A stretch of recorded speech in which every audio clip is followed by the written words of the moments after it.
Alison Bruce. Good evening, everybody. Obviously, I'm looking for good writing and compelling stories, but I think you have to sort of adjust the judging to the competition a little bit as well. So, for example, I had a story that I really liked very much, but it briefly mentioned a market in one sentence. And I thought, as the theme was markets, it sadly got put on the out pile. And obviously, I don't know whose story that was, but if you're there and you only said, and we went to the market, that was why you were not in the top 10. And I think, that's worth thinking about if you're writing and entering short story competitions. It's not worth getting thrown out for something like that. I also had a few titles that were really, when I saw the title on the list, I thought, I can't wait to read that. And then there were other titles that really didn't excite me very much. There was nothing wrong with the short story whatsoever, but I think it's worth thinking about your title quite closely, because you want the reader to be almost engaged from the off. And in a couple of cases I was thinking, oh, okay. And in other cases I was thinking, can't wait to read this one, just based on the title alone. And although I don't think that particularly swayed me as far as the shortlist went, there were a few cases, probably about half a dozen cases, where it was touch and go whether something made it in the top 10. And, maybe in some competitions that would make the difference. A couple of short stories were very short. One that's made it into the top 10 is actually quite short. And I would just say that if you're writing a short story for a competition that's leading up to 2,000 words, and you're going to write one that's 800-900 words, then it's got to be absolutely exceptional to make the cut.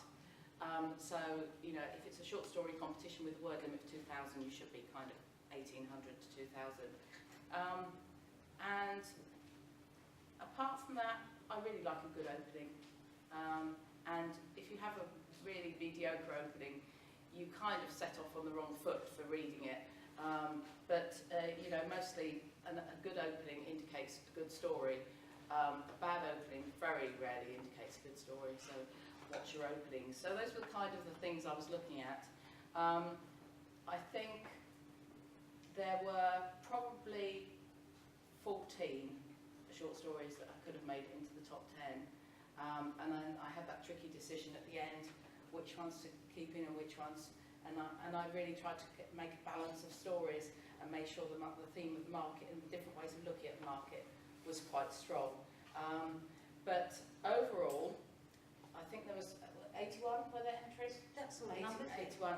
I did judge a short story competition for the Cambridge News a few years ago, and I would say probably at least 80% of your entries were of the standard of the top 10 of the Cambridge competition. So generally the standard was very good. I didn't mark anybody down for formatting issues at all. I did put comments on some people's short story, really because if you're used to reading manuscripts formatted in a certain way, it can be distracting when you read it and it's not formatted so well. So I've just pointed that out to people, but I didn't mark that down for that at all.